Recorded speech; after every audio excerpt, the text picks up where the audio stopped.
ওই ঘটনার মাত্র 3 দিন পরে যখন আবার তিশার সঙ্গে আমার দেখা হলো, তখন আমি কনফার্ম হলাম মেয়েটা আমাকে ফলো করছে।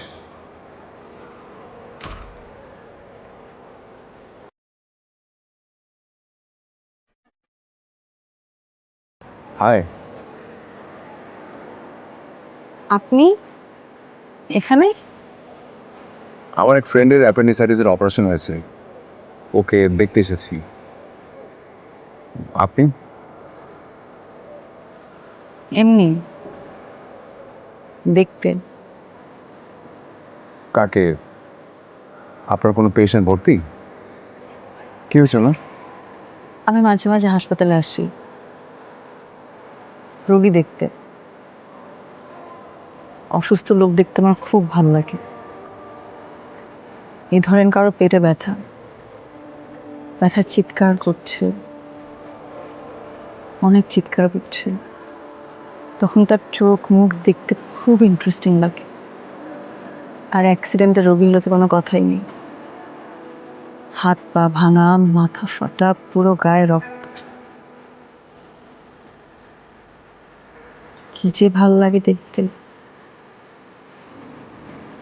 আপনি দেখেছেন কখনো? আচ্ছা চলেন, আমার অনেক খিদা লাগছে, কালকে সারা রাত কিচ্ছু খাইনি। খাননি কেন? আম্মুকে বলেছিলাম ভুনা খিচুড়ি রান্না করতে, আম্মু রান্না করেনি।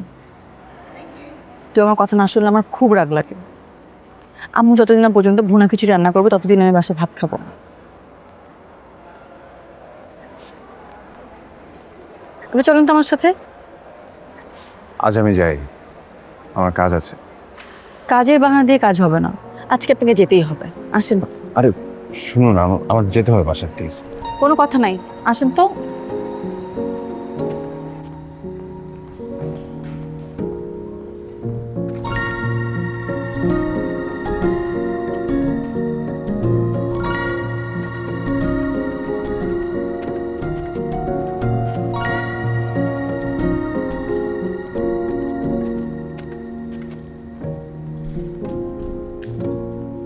এই মেয়ে যে আমাকে ফলো করছে তা আমি নিশ্চিত হলাম কিছুদিন পরে।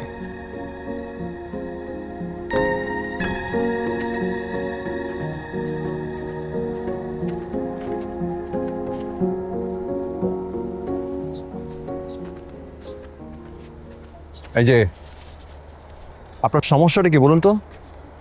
আপনি হোয়াট আ সারপ্রাইজ। আরে রাখেন আপনার সারপ্রাইজ। আপনি আমাকে ফলো করছেন কেন? আপনার মতলবটা কোথায়? ফলো করছি মানে? ও ফেসবুকে কি করবো বলেন? আপনি তোমার ফ্রেন্ড রিকোয়েস্ট অ্যাকসেপ্ট করেন নাই, তাই আপনাকে ফলো করতে বাধ্য হচ্ছি। আপনি প্লিজ কথাটা ঘুরাবার চেষ্টা করবেন না। আমি জানি, আপনিও জানেন আপনি আমাকে ফলো করছেন, কিন্তু কেন? আপনি বুঝেন না? কি বুঝবো? একটা মেয়ে কেন আপনাকে ফলো করে, রাত বিরেতে আপনাকে কেন কল দেয়, আপনাকে দেখার জন্য সারাদিন রাস্তায় রাস্তায় ঘুরে কেন, সেটা আপনি বুঝেন না? শুনেন মিস্টার সোহেল, আমি চাই না আপনি অনেক বড় একজন লেখক, আপনার অনেক ফ্যান আছে, অনেক মেয়ে ফ্যানও আছে, কিন্তু আমার চেয়ে বেশি কেউ আপনাকে পছন্দ করে না, কেউ না। আমার চেয়ে কেউ আপনাকে বেশি ভালোবাসে না। হ্যাঁ আমি জানি আমার আপনাকে ফলো করা উচিত হয় নাই, কিন্তু কি করবো বলেন? আমার তো আপনাকে দেখতে ইচ্ছে করছিল, আপনার সাথে কথা বলতে ইচ্ছে করছিল, আপনার কথা শুনতে ইচ্ছে করতেছিল, কিন্তু আপনি যেভাবে রাগ করবেন সেটা আমি বুঝি নাই। আপনি কখনো আমাকে দেখতে পারবেন না। আসি, বাই।